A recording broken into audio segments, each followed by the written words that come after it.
So impressed with this microphone. It's a very good microphone. I should be calling a horse race or something. And down the stretch they go. They're neck and neck. Isn't this great? If anybody wants to sponsor us? It's beautiful. I'm intrigued by it. It Yes. makes us look so professional. Yes, well. Well, so When, does the when you're as unicorn famous bug. as I am, you have to have a good microphone to talk to the people, all your fans. Yes, everyone out there in TV land.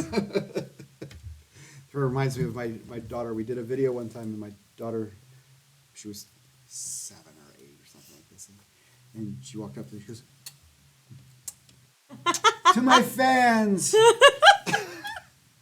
My daughter, so she was probably about 6 or 7. She wore a purple wig to Giant with a pink streak in it. It was a Twilight Sparkle wig from My Little Pony. Nice. But she wore this wig to Giant, and I said,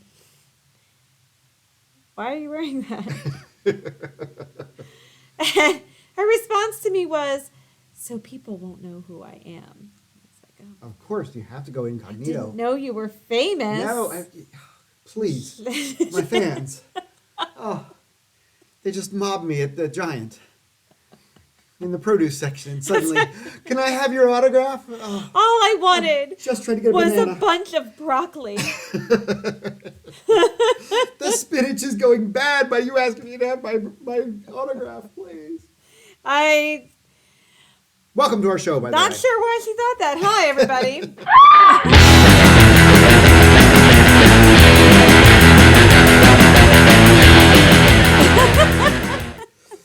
Yes, we're reminiscing about the olden days Yes, when kids were. when kids were kids and not sponging off your food and not paying you rent. Oh, well. That's yeah. you. Talking to you.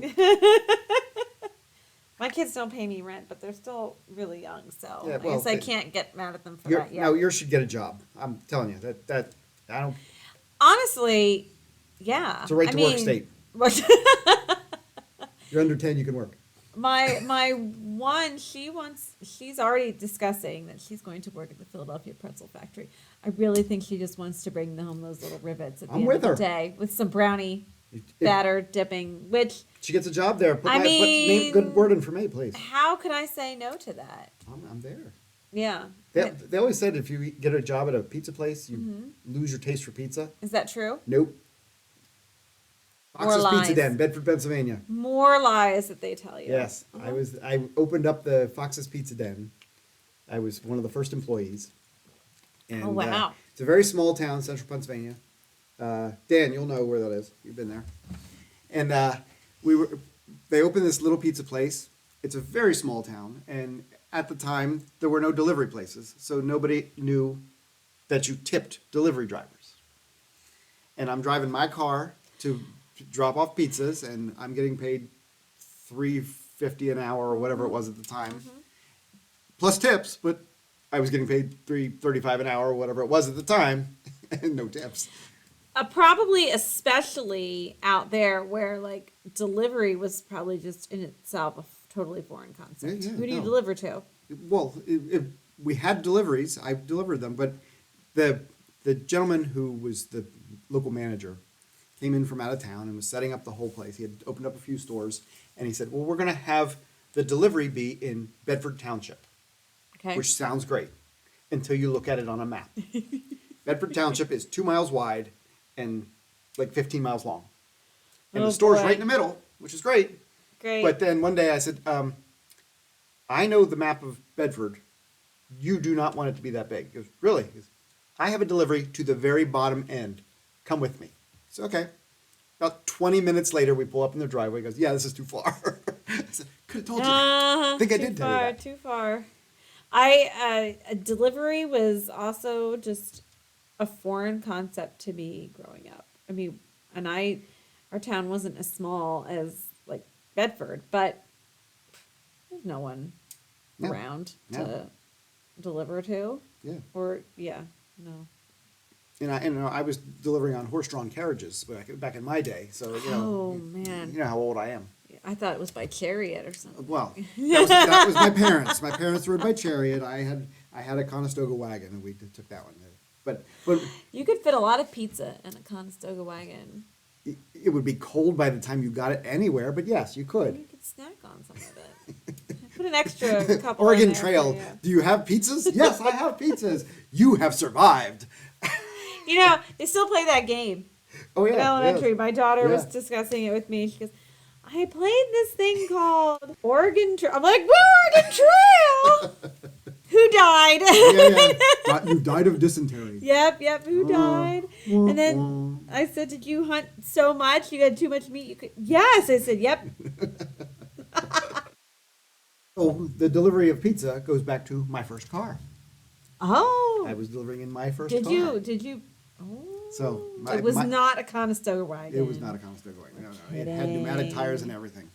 So Wow. So the story of my first car was my father was a state police officer, and he had a police car to drive to work. He bought a brand new car a couple years before I turned 16, and it sat in the garage. He drove it on weekends to play golf. That was it. Mm-hmm. I had to go to school. So when I turned 16, and the summer I turned 16, the bridge between my house and school had flooded out. Oh, So you had to go all the way around or take the school bus. I'm 16 years old. I'm not taking the school bus. There's no way. That's for losers. The plebeians can go take the school bus. There's a car in the garage. I'm taking it. Yeah. So I would take Dad's car to school. Mm-hmm. And Did he know you took it to Yes. school? I Okay. had permission. I did not. Okay, good.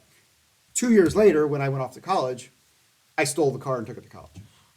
That was So a not few months with after that, he permission. realized it was gone, and he bought himself a new car. But but I had a Dodge Aries. Oh. I loved that car, mainly because I had a car, Yeah. and Doesn't have to do much No, at that age. no. Just has It- to move. my friends had older cars, and I was lucky enough to have a 2-year-old car when I turned 16 that had 17,000 miles on it. Mm. But my dad was notoriously cheap. So a car to him was transportation. Yes.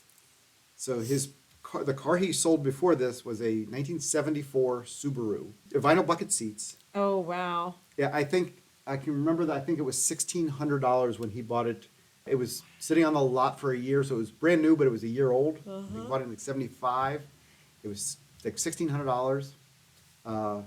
It was orange, bright orange, and it was a coupe. It was I tiny. love it. White vinyl interior. It was just amazing. Oh, I love it already. Yeah, it ran like a top. He loved the car.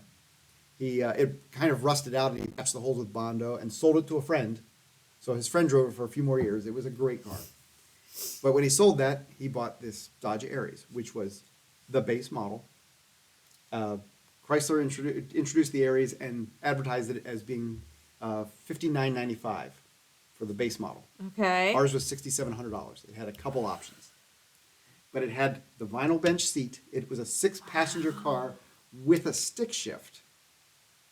So it had this 4-speed manual, and the third gear, I swear, was in the glove box. It was so far away. But it had bench seats, so it had a seatbelt in the middle here for a passenger, right in the middle. So if we packed the car up there, I would always make sure that a girl sat beside me, so that, second and fourth gear were on their knees. Oh, yeah. It was- Yep. It was a nice little touch, but Dodge was thinking of you. oh, it was a fantastic car. It had plenty of room. It had, like I said, no options. Mm-hmm. It had cruise control and an AM radio. Wow. Those were my 2 options. And it drove like a top. It got great gas mileage. It was in the era where carburetors had all kinds of controls on them, and they were expensive to replace. So my dad always said, if that carburetor goes, the car's junk, because it would cost too much to replace it.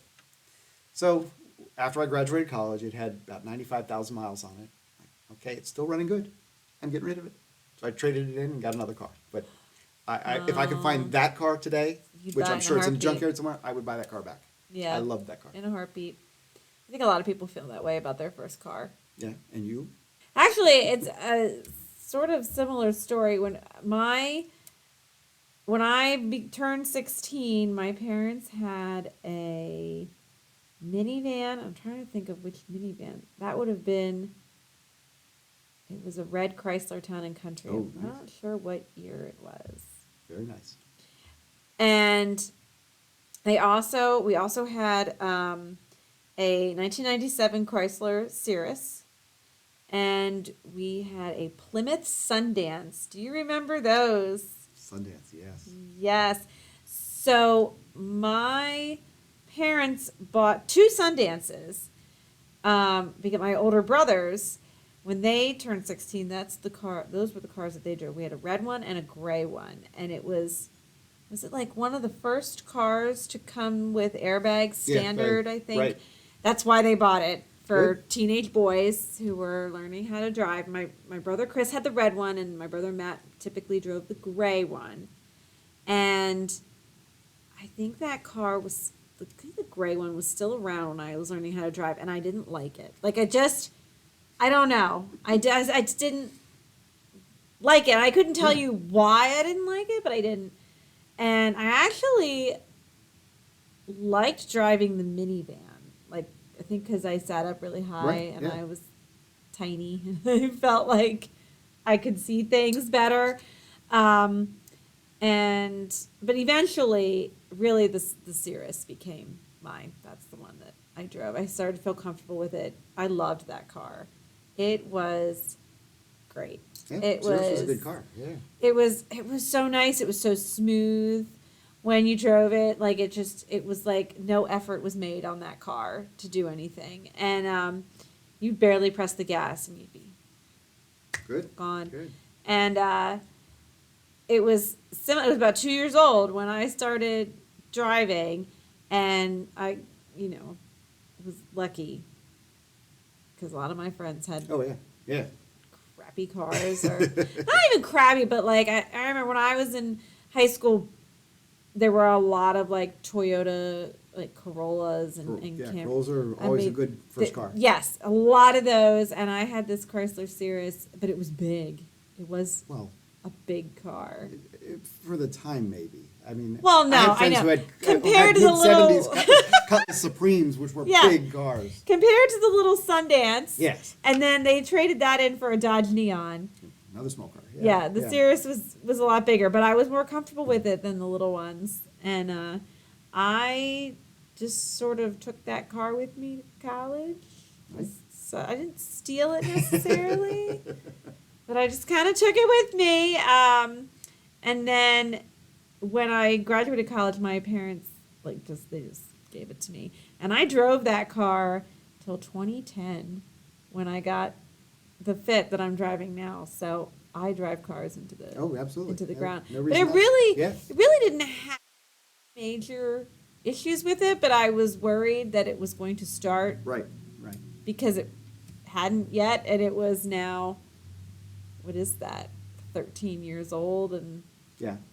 Things will start going a wrong. on that. dumb kid drove it for a lot of the time. So So the interesting thing about the Cirrus, one of the interesting things about the Cirrus, was it was part of three cars that Chrysler came out with, and they called them the Cloud cars. yes, the Stratus. The Stratus, the Cirrus, and the Breeze.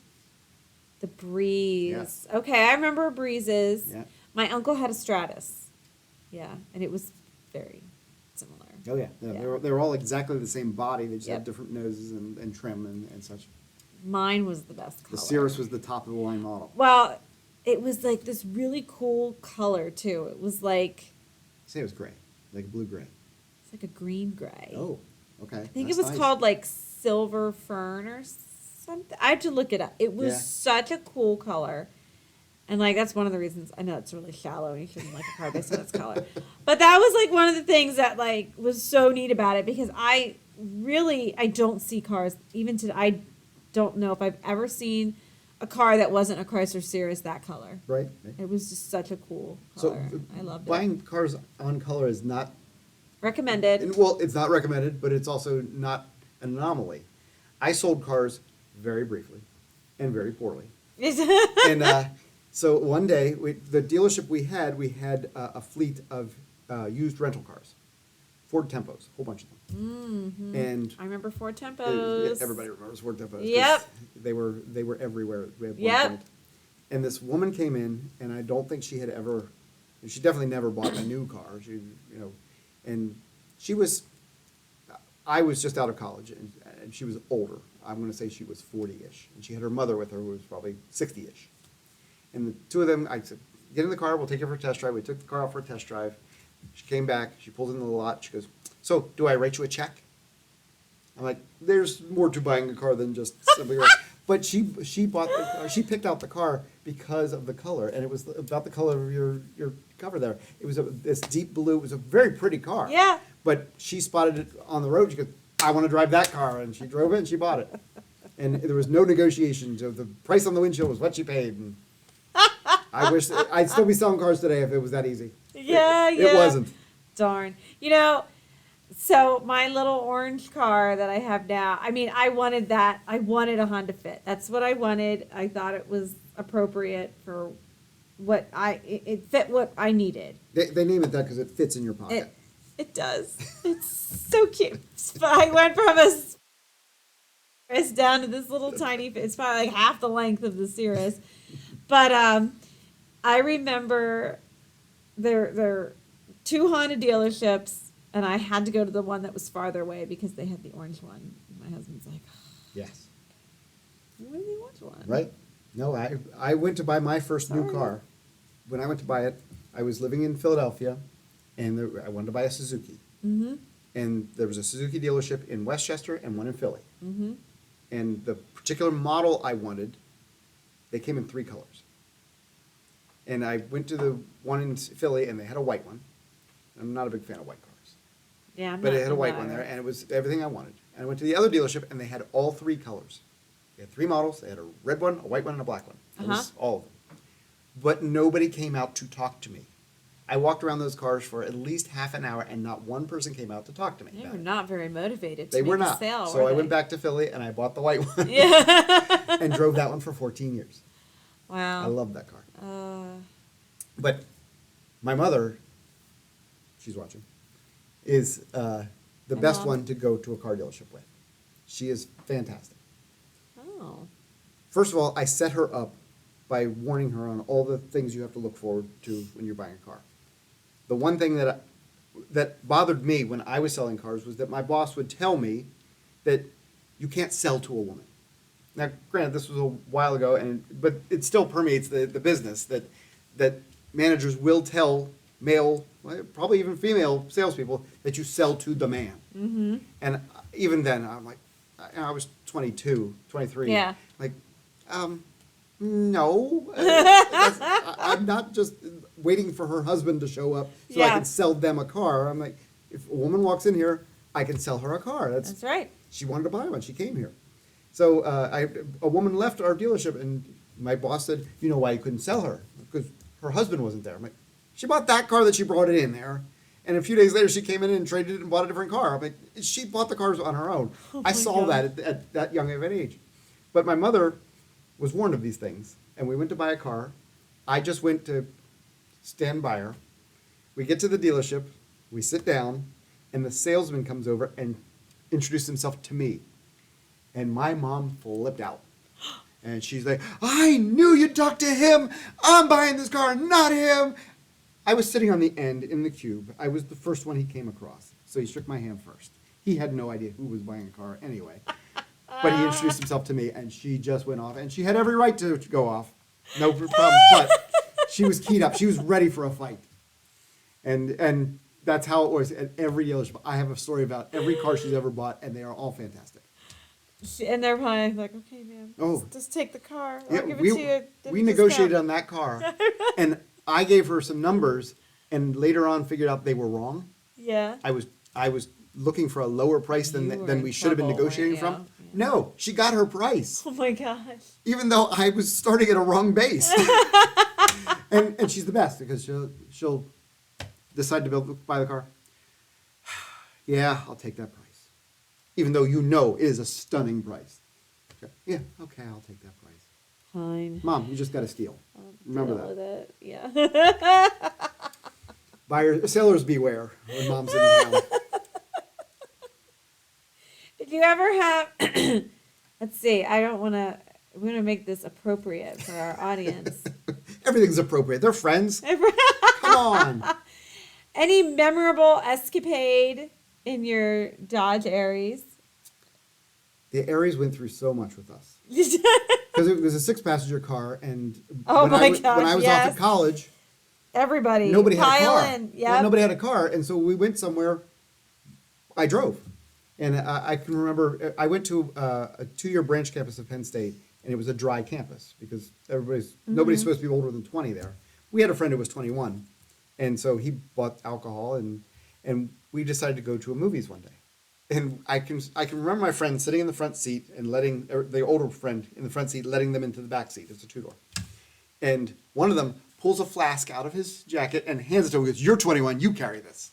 And we get in the car. And I'm like, okay, now we're sneaking alcohol into the movie theater. Yeah, great. We get to the movie theater and we get up to the counter, and my one broke buddy goes up and gets like the big gulp, the biggest drink they have. I'm like, you barely scraped enough money together to go to the theaters. Why are you getting a drink?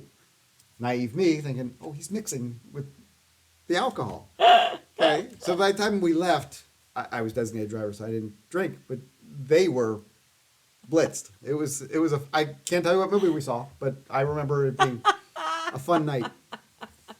That was just one of our many stories with that guy. So what did you do with the Cirrus? I was pretty tame. I the worst I did to that Cirrus is I killed a lot of batteries. I had a spate of like being really bad about turning my headlights off. Yeah. I'm over that now. Oh, good. I've reformed, but I was in a small fender bender with it in college. It was me versus a cement pole. It was one of those short ones, that comes up to here. I couldn't see that thing out of that Cirrus. Anyway, but actually what I really remember most about my young driving days was actually with that minivan. And oh gosh, I think I had my driver's license for a week or two at this point. And I remember we were driving home from Knoebels Grove, and we had met, like my family and then my uncle's family, we had met up there because it was kind of like I don't know, we used to do that a lot as kids, so we were doing it again. We had met up Knoebels Grove for the day, and it was at night. I was driving home, and it was just me and my parents in that red minivan, and we were driving home, and I'm coming down 419, and I hit a deer. Oh, really, the deer hit me. Yeah. And it was late at night, like it was dark. And if you've driven like up in that area, you're up on a mountain, there's nobody up there. So it's dark. There's no street lights, there's no nothing. And I just remember, like, I saw it. It's one of those things, where it's happening really fast, but also in slow-mo. And I saw this deer at the corner of my eye over here.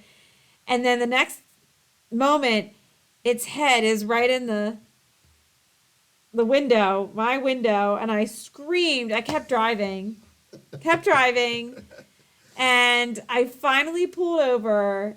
The next thing I saw that I could like safely pull over was Wayhar Farms, if anyone recognizes that. That's where I pulled over. And then one of my parents drove. But like the side door, the sliding, that was toast. It would not open. It was so bent in by this deer. And I was so terrified because I just got my license, and like you're a kid and you think like the world's gonna end, and I thought the world was gonna end. Like, just got my license and I hit a deer. Oh my god, I probably killed it. Thought I'll never drive again. And act of God. There's not much you could do about it. But to this day, my family, whenever we drive that road, we're like, this is where Kendra hit the deer. Or there's a memorial there. Kendra's deer. I remember one time my brother drew me a map. I don't even know where I was trying to go, and it was up that route. And he just that area, he just drew this little deer with X's on his eye. So I still think about it to this day. Every time. That sticks with you. Where I hit the deer. When you said you killed batteries, I thought you were going to go down the avenue of animals. When my dad commuted, he commuted like 30 miles. in a big police cruiser, and it was a big, wide open rural interstate, and deer would come out, and he would, he's there early in the morning, he's there at the evening, Oh, when they're most active. right, and I don't know if he killed 2 or 3 deer, but they would run out in front of him, and I told the mechanics at the police barracks, I said, can you get little deer stickers and put them on their, like, World War II flying ace kills? Yeah, I was gonna say. like football helmets in high school, and they put Right, the stars on them. right, Yeah, right. you gotta. These little deer there. But I had a buddy who, we were dating sisters, and they lived way down the valley, so I'd pick him up, and we'd go down the valley and go see the girls. On the way home one night, we're coming up a rural road, very narrow 2-lane road, wooded areas on both sides, like farms and stuff. And we get to the one spot here, and there's a little embankment, maybe 6-8 feet above the road, and then a white fence and a field up there. And we get to there, and this deer comes up over the fence, down, and across the road. And my buddy grabs the dashboard. Deer, deer, deer, deer, deer, deer, deer, deer, deer. And I know what happens when you see a deer. There's usually one following it. So I'm on the brakes. Yeah, I've got it. Worry. And we see the second deer come up over the fence and down. But there was like a grassy area between the hill and the street. And the deer came down into the grassy area and never came out. And we sat there for a couple minutes. He's going to come out of here sometime. Where is he? Deer. Slowly I creeped by to make sure I didn't hit him, but he never came out of the grass. And the grass was only a few feet wide. He fell down there and must have saw it and just stayed in the grass. And we just kept going. So that same road, I did get my first deer there. Yeah. On a date. Yeah, going to the movie theaters. Aw, Bam, how hit that deer. romantic. Yes. Yeah. Always reminds me of the Saturday Night Live sketch with Dan Aykroyd. And he's reading his story to his little girl before she goes to bed. And he goes, I don't know any stories. He goes, well, tell me about one of your work. No, there's no good stories about the garage. And he goes, oh, tell me. He goes, okay, well. And he starts telling about working on these cars. And the little girl goes, and did Bambi come out of the forest? Oh, Bambi. Yeah, Bambi came out of the forest. This guy was going about 60. Whammo! His radiator's grill gone. Here. They're not very smart, though. They look so good, but they're... They do, but it's like, what are they doing? I often think about the one I hit, and like, there was no one else on the road. Like, why are you barreling straight towards this The big, one thing on the road. noisy thing with bright lights? Right. Well, they're aiming past the lights, and they don't see the lights. They're aiming past the lights. Yes, my goodness. We had driving that rural road to my girlfriend's house one day. We crest a hill, and this is very rural central Pennsylvania. We crest the hill one day and come down the other side, and there are cows in the road at like 7 or 8 in the evening. Like, okay, I can explain deer. I'm not going to explain cleaning a cow off the front of my car. No. So we stopped and we're like honking the horn, waiting for the deer to clear, the cows to clear. I so don't we think can you're get past. gonna win in a tangle. No, with a you cow. definitely my car was beat up after the deer. It would have been totaled after a cow. So my school bus in elementary school, I would sometimes have a delay getting home because the farmer down the road from us, about a mile and a half maybe down the road, would move his cows from one pasture to the other on the road, and he would do it right when the school bus came. Right. So yeah, we got stuck behind cows frequently on the school bus. We never hit one though. Oh, good. What was it? Cows I were safe. don't recommend hitting any animals. No, I don't either. However, when you're 18 years old and you're driving down the concrete highway between Bedford, Pennsylvania, and Cumberland, Maryland, it's concrete, it's white, Yeah. and it's in a valley, Yeah. and it's the place where gypsy moths cross. Now, when I was a kid, I never realized you could see gypsy moths crossing a highway at highway speed, but you can. That's interesting. And so as we're driving, and everybody hated gypsy moths. Yeah. So I'm trying to protect the trees. So when you're driving along, you're like, let's line up tires on these things, and you see the gypsy moth fly off the What back is of the tire on the way. Do they like the white? You can see them because of the white. As they're Oh. crossing over, you see this very dark gypsy moth caterpillar crossing over on a white concrete highway, and just line them up and run them over. Like lanternflies. Like, I'm okay if I hit a lantern. yes, I can understand that one too. That's a good one. That's crazy. Yeah, I never realized it until I got my license and I'm driving down the highway going, why are there bugs on the road? Huh. Oh, I Fascinating. had one other one. Yeah. Late night, midnight or so coming back from my girlfriend's house. It was a rainy night, and the frogs were out. It was foggy, and I'm coming around this very narrow rural road, and they were everywhere. They were all over the road. Frogs. And I am just trying to avoid them. Just as I'm weaving around hundreds of frogs. Like the on road. asteroid field in Star It was Wars. amazing. And as I could see the end of the road, crunch. Oh, No! I caught one. No, I did hit no. one. I was working so hard to avoid them as I was coming through there, but I heard at least one.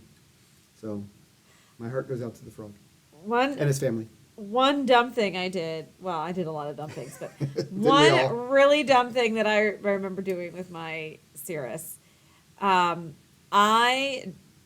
It was my senior year of high school. You know what? It might have been like the last day before Christmas break too. Anyway, people were exchanging gifts, and someone had given me a gift, and I opened the trunk of my car, and her and I had put our bags and our instruments in there and stuff, and then I had this gift that someone gave me. I opened it. Oh, it's really nice. Thank you. And closed the car trunk. My car keys are in the car trunk. Uh-oh. So I called my mom on my super fancy Nokia that Jeez. everybody my age had then. Called my mom on the Nokia and I said, Mom, I locked the keys in the car trunk. She's like, okay, well, I'll come out with the other set of keys. All right. It was Christmas because it was cold. He said, how is it really, can you guys get back in like the school? Like, Yeah. so, and I said, no, because typical me had spent a lot of time socializing at the end of the day. So no, school was not an option to get back in anymore. And I said, oh, but we can sit in the car because the car's not locked. So my friend and I sat in the car and waited.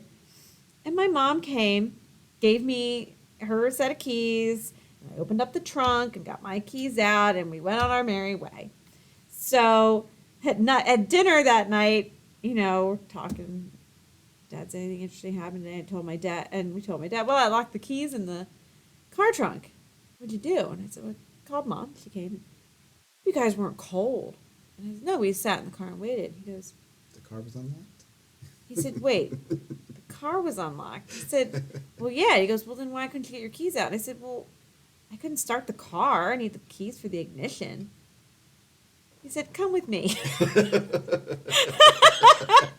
And he took me outside to the car, and we went in the back seat, and it had that little button up there at the top to fold the back seat down and access the trunk, and I was like... Could have saved a lot of time and energy. Secret if you just showed me that reasons one. why I now drive a hatchback. Yeah. It never occurred to me. Did Never that I could do that. And it's not like I didn't know you could do that because I had done that. I play large instruments and carted people around with large instruments. We had pushed that down before and put things back there. It never occurred to me to do that. Whoops. Modern technology. It happens to all of us. Yeah, that It was happens my to all of dumb us. blonde moment of life. And I've admitted it to all of you. There you go. Take that one home with Yep. That and the deer. you. Poor baby. Poor Oh. baby.